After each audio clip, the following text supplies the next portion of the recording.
Line actually.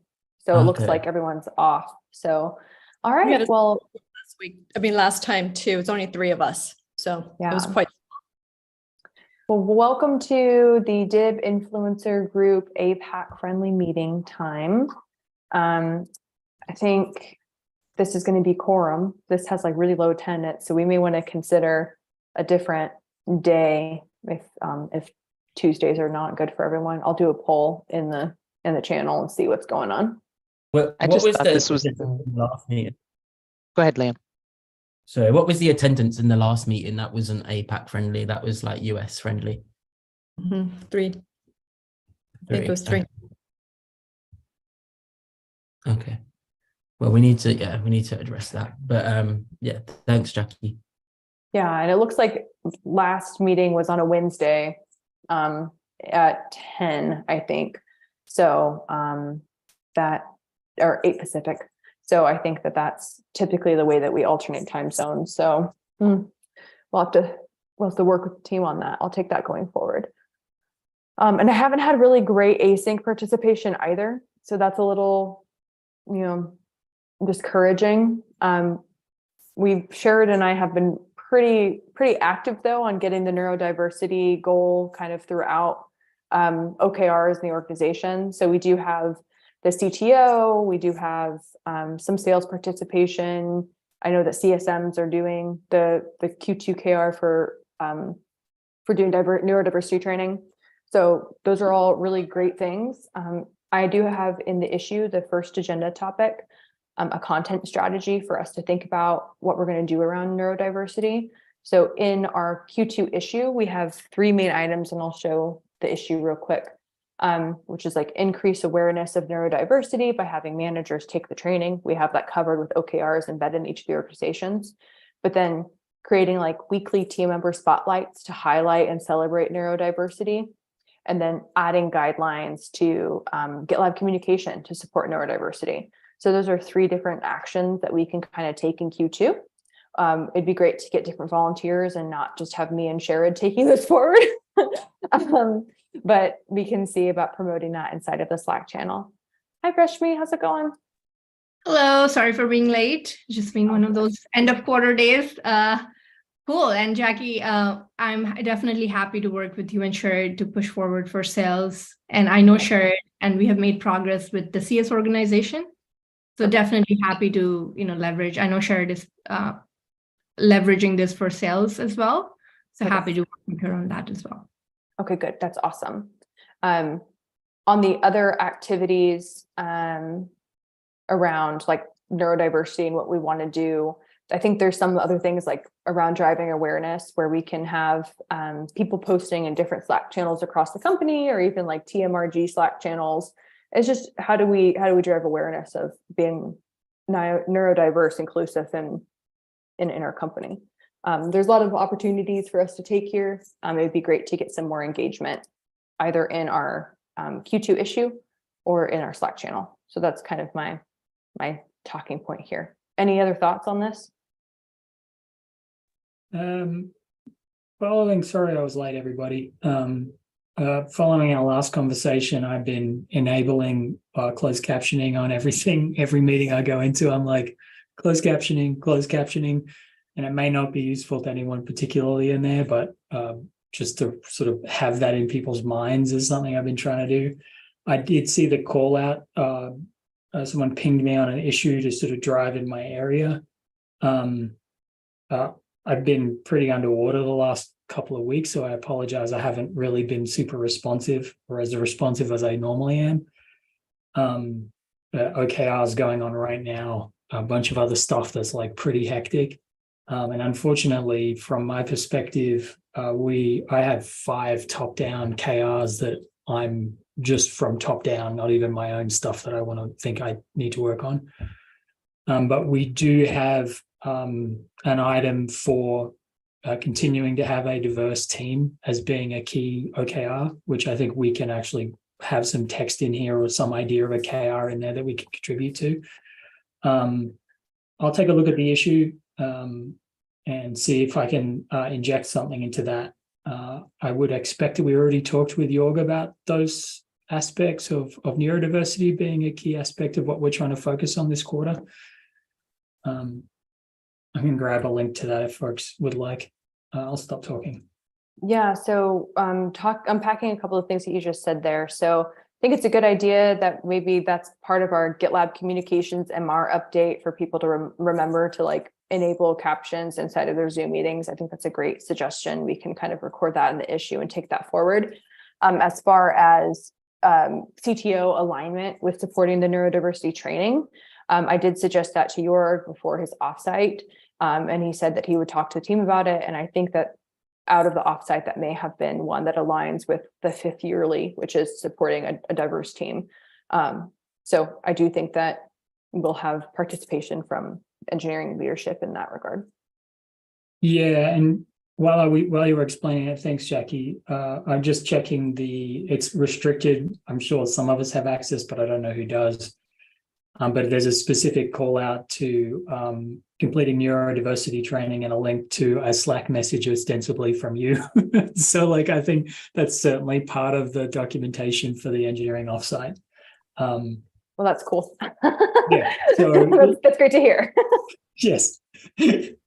I mean, we have a single source of truth, and it's my Slack channel. Yeah. Well, it's better than no single source of truth, right?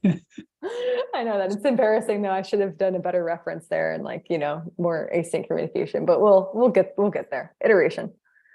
Okay. So what I would love to ask of this group on the call is to check out that issue I've linked here, the issue 824, and maybe suggest different opportunities for either driving awareness of neurodiversity throughout GitLab or contributing to the GitLab communication guidelines. So this can be things that you observed in the training, things that you researched and heard that we can do. I think that's the biggest contribution takeaway that I could ask for from this group. Yeah, I noticed that, sorry to rehash this a little, but I noticed that Sharita isn't part of this group and there's a bunch of other access to this document. If there's any text that people particularly want me to include in this, we actually have the KR as being 100% of managers in engineering complete neurodiversity short course in Level Up. Is that kind of aligned with what folks were thinking about? Yes, that's exactly it. Awesome. All right. I think we might be good on the engineering front then, as long as we can actually drive completion of that training. I think just to update Daniel, we were having a conversation. Apparently, you mentioned about taking a KR around increasing diversity representation. What I had a conversation about today was getting really specific like we did last year. So in Q3, I want to say Q3, it may have been Q4, with engineering, we had a goal of increasing diversity, underrepresented group diversity representation at the manager level from like 6.8 to 8.8%, right? And then you exceeded that, but we also had sourcing help. And so the conversation that we had today with TA, as well as with the PBP team, is we really need to have a look at what headcount is available. Do we focus something on ICs around gender? Because I've had multiple people in engineering say, we don't even have women at the IC level. In engineering, we need more women. So that was number one. Number two, we know that we need more representation at the manager and senior leadership level and above. So do we get specific and focus on managers or on director plus? But if there's not a lot of headcount available, then it doesn't make sense. So that's what we're trying to finalize, is what headcount is available. How do we ensure that we're setting things up in Q2 so that we can launch something in Q3, Q4, and make it more of a second half? Focus on neurodiversity and then focus on setup. And then second half would be the potential representation goal around, maybe it's ICs, or we may be able to do something this quarter, but those were some of the key things that we talked about. And I'll stop talking. Yeah, thank you very much for that. I appreciate it. I was going to grab the text here to see if that represented what you were just sharing, Sharita, to make sure folks had actually been talking about it, but it sounds like Sorry, I'm looking at the engineering offsite text is where I keep referring to another document. So I apologize for that. I'll drop it in our agenda and we can move on. I apologize. I'm having a pretty rough couple of months with lots of stuff going on with my family, and so I might be a bit more scattered than usual. So my apologies. All good, Dan. Thank you for your contributions here. It's great. I really appreciate your time. No sweat. We're all friends here. So as Sure. far as going, Sorry, Jack. I did have a follow-up question for Sharita. So in terms of the diversity goal, Sharita, we had similar conversations on the CS and the sales side of the organization. And I know we are doing sourcing as well. Is your OKR or your initiative, does that encompass CS sales, or is that at the engineering level? So the statement that I was making just a few minutes ago was specific to Jorg and his organization. From a sales perspective, we are looking at, and we're still finalizing, we're looking at sponsorship and KR around that. And then the second thing is around, I think it's managers. I'm actually in that doc as we speak. Hold on one second. I believe it's around managers, representation at the manager plus level, with an aspirational goal to hire 40% or better for a CRO people manager role. So it's management. And we did that because we were able to confirm the headcount that we have available at the manager level. Got it. That makes sense. Yeah, I know the IC headcount is a little bit of a moving target. So thank you for that. so Sharita, that's really helpful. I'm kind of moving to this point too in the agenda. I do have an annual plan issue for us to start thinking about what is Q3 and Q4 goals so that we can start laying any foundation down. It might be good to document, where's your headspace as part of like the HR people org, and how we can help contribute there.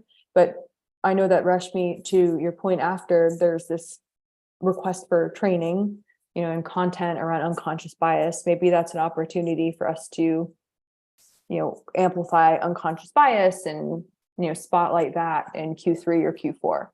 But we need to contribute our annual plan and start planning what it looks like so we can start, creating that. What are your all's thoughts? Rita, if you want to verbalize, I can type for you if you'd like. I didn't realize it was me up. So my recommendation, Rashmi, is just there are many, many paths we can take around diversity and the training that we put together. What I'd love to understand is L&D and what they were planning maybe for FY24, and then how can we align our roadmap to that so that we don't have L&D creating one thing, DIB creating another, this group creating another, that group. I'd love there just to be a synergistic alignment around, here's what we believe is most critical. It's microaggressions, or it's unconscious bias, or it's bystander, right? There's many paths we can take. I just want to make sure that we're all in alignment before we start signing up for creating. And I thank you for all the work you did. I just like us all to get on the same page. Yeah, that totally makes sense. Sharita, the question for you. Who Yes. is the DRI from the L&D side of the house so I can reach out to them? I think it's Samantha. The person that Samantha? was running it left. Okay.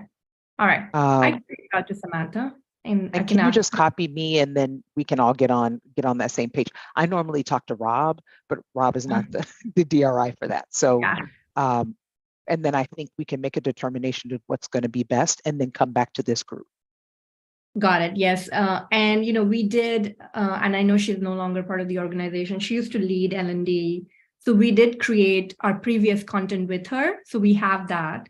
So what we need to do, we need to update the content. It's a year and a half old.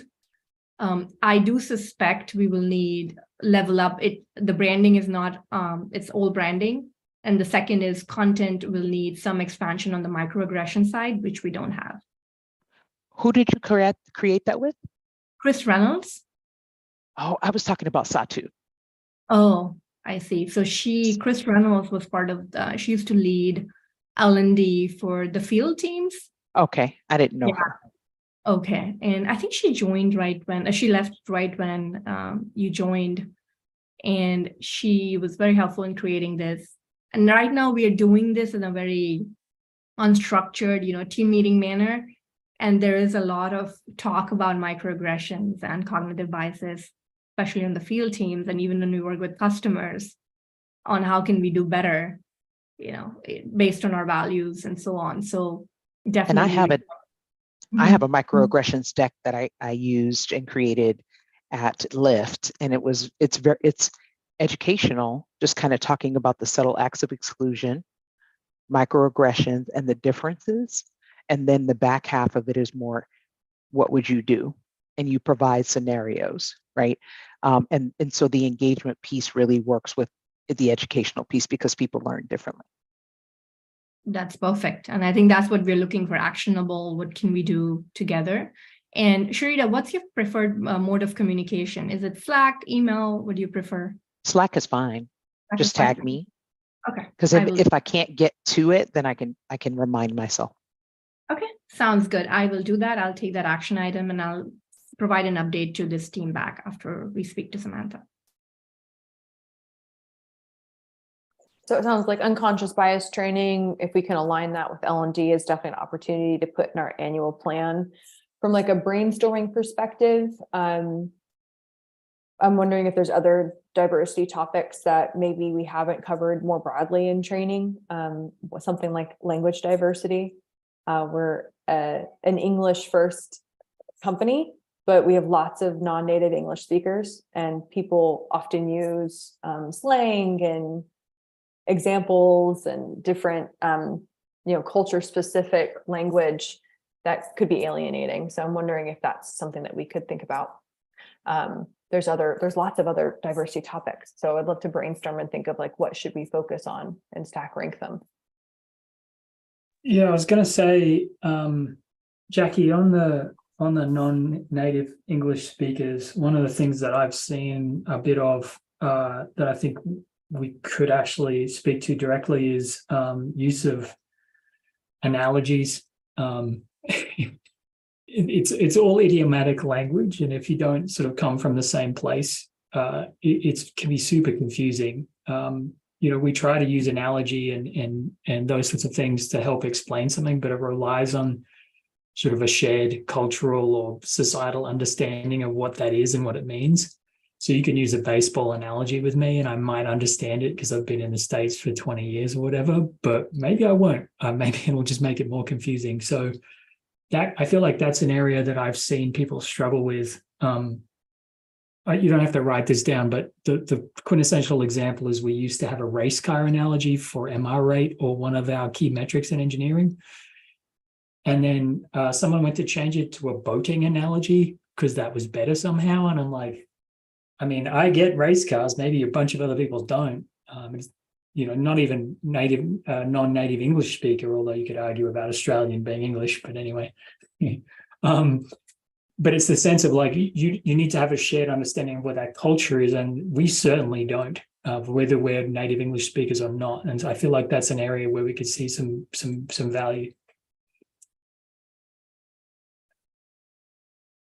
You have a comment here, Sharita, I think. So my only thought was, depending on where we're going with inclusive language, there's an external organization that I partner with that have resources that we may be able to utilize. I believe it may be more in terminology that we use, like master slave or things like that. But I will get clarity on that to see if it's a resource for this group.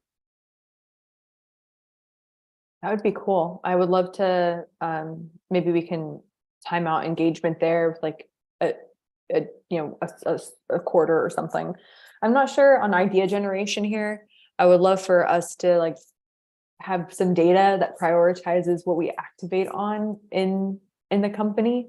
I think that I'm sensitive to like, the non-native language, because I've been a victim of it where like I've said I'm going to bird dog something and people are like, that is a very US South thing to say, and I'm like, well, I am in the US South, so that makes perfect sense. So it's like I'm going to bird dog it, and like to bird dog it is going to like, you're going to track it and chase it down. So like you're going to, because bird dogs will go find things that get lost, and that's the person that will find it when it gets lost.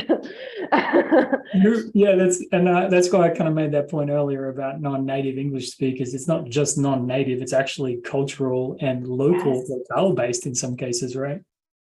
Absolutely. And when you work in like a local, like co-located environment too, at previous companies, you all will share those same shorthands, and you're absolutely right. Like here, you might feel comfortable, or like you could be your authentic self without being mindful of how you talk about things. And that's really hard because you're bringing yourself to work, but to make sure that you're being as inclusive as possible is important.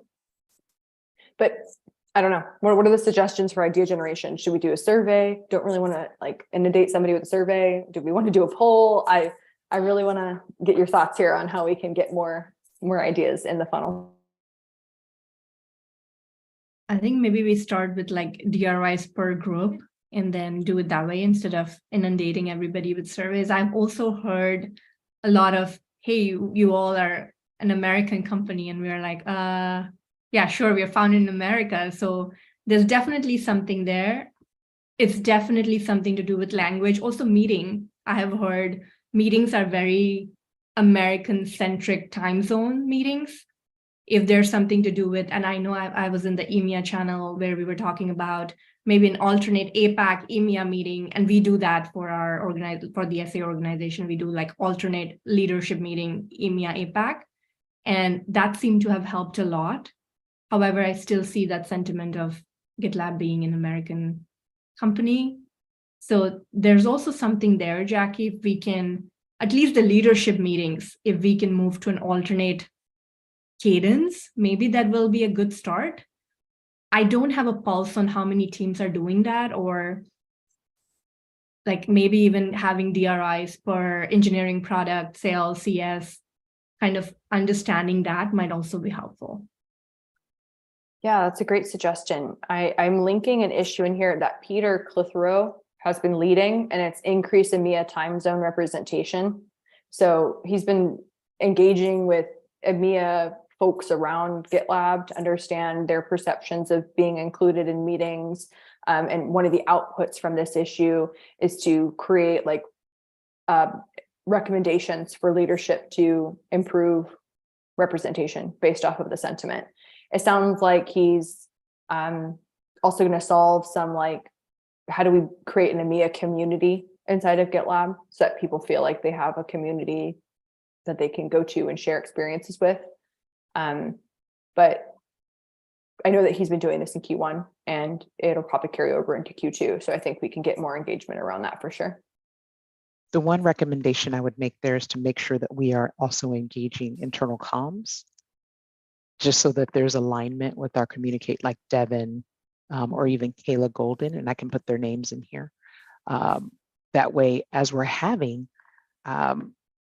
strategies or things that we're putting around EMEA, they're aware from a comms perspective. That's a great suggestion. So we can kind of funnel that back into the issue. Okay, so Rashmi, point taken though, like we can start with the influencer Slack channel and ask people to hydrate additional ideas in this issue, or like represent things that they feel like are a challenge in our organization. And hopefully that will help us generate more ideas for our annual plan. Yeah, and having a DRI from APAC, and I don't know, Daniel, if you will be the right person, or I think that will also help now. Or maybe Liam.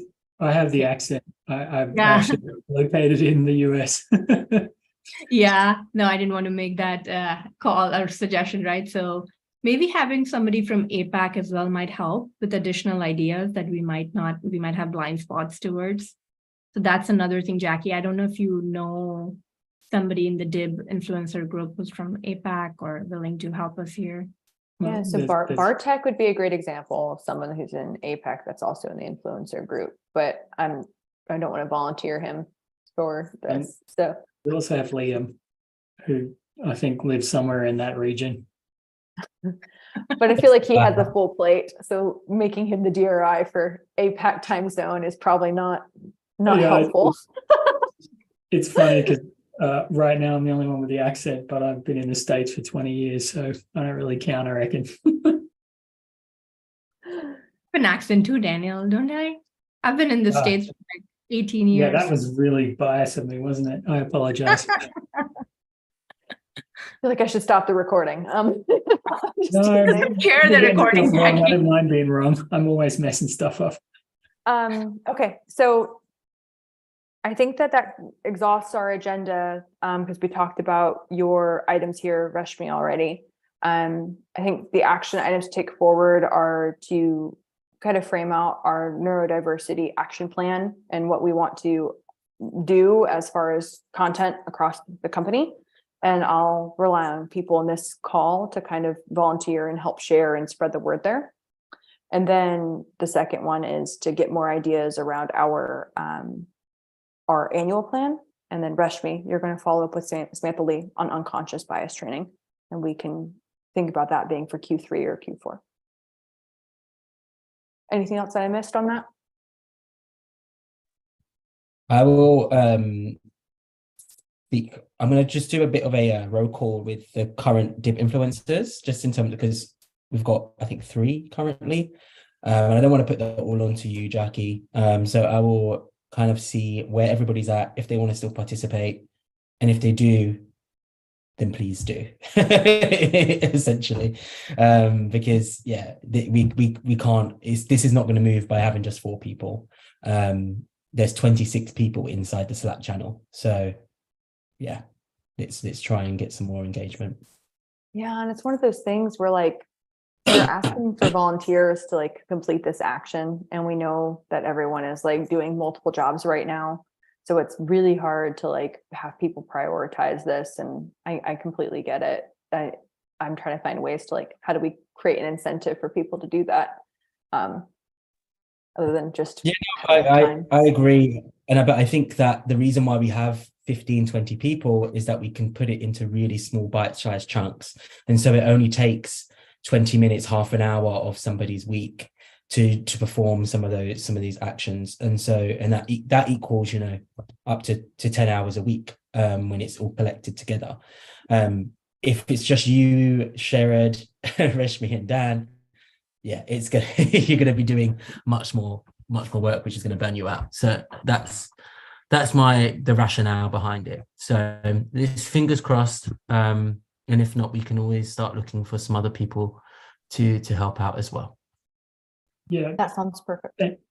Thanks, Liam. I think just to add on to that, dealing with OKRs and already having a heap of them, it's sort of indicative of the same thing. I think if we can be, at least as far as the influencer group is concerned, like really narrow in scope, that'll just help people understand the context of what's going on and how they can contribute, even if it's not necessarily one of these bite-sized chunks. I'm not saying we do, but if we had like 18 initiatives, it would be like, okay, what do I pick and how do I be the most helpful I can be? That'd be the only thing I would say, because I know that's what I'm hearing from my team with regard to all of our OKRs and all the other stuff we have going on. So that's one thing I want to mention. Yeah, and DM, I was going to add, also Sid's yearlies. He has 5 yearlies. I know most teams, if not all, are working towards that. So we can, even if we can create the bite-sized content of those across different teams, so we have a structured alignment on those yearlies, I think will help as well. Like, for example, I know number 5, probably every team is working on that one, whether it's hiring, whether it's training, whether it's enablement. So that also should be relatively, I shouldn't say straightforward, but maybe 30 minutes every week for a member if possible. Yeah, I think that the first step of like being able to influence OKRs at the leadership level has been a big win for our group. Is we at least get the commitment for people to do the neurodiversity training across, I think, almost 2/3 of the organization. product engineering, sales, and CS. So like that's really, we made a really big improvement there. And we did that through the yearlies, right? Like how do we reduce churn of employees by driving awareness? That was kind of like the angle that we played there. But I think going forward, to Sharita's point on, the structure that we're trying to take on, how do we actually influence things like improving diversity representation in different levels of the organization? I think that will probably take precedence over any sort of training or enablement that we'll want to engage in. So we'll have to be really intentional about like where we ask for OKRs for people in DIB activities and how people are going to spend their time. Kind of tricky. Well, and the other thing is, how do you impact that? Is it referrals that you make? Is it, things like that? So I don't want to sign you all up for things that you can't impact. So maybe it's sitting on interview panels or making sure they're diverse or things, things like that. But I want to make sure that when you all sign up for something that you actually can have an impact on it, very much like you did with neurodiversity training, right? You put the note out there, people have started taking it. That's a huge plus. For things like representation, unless we have something that's around help you can do with sourcing, which you all are not sourcers, or referrals or things like that being diverse, it's tough for you to impact something like that. But you could, maybe help with interview panels or something. So as we're looking at more of a yearly strategy, those are the kind of conversations that we'll have. Yeah, and that's a great point, Sharita. I also can think onboarding, right? If we have one of those trainings as part of the onboarding, maybe that can also be impacted, right, going forward. That's a great point. Agreed. Thank you. And I'll keep you all posted on the people KPIs so that you understand how what you're doing is impacting that as well.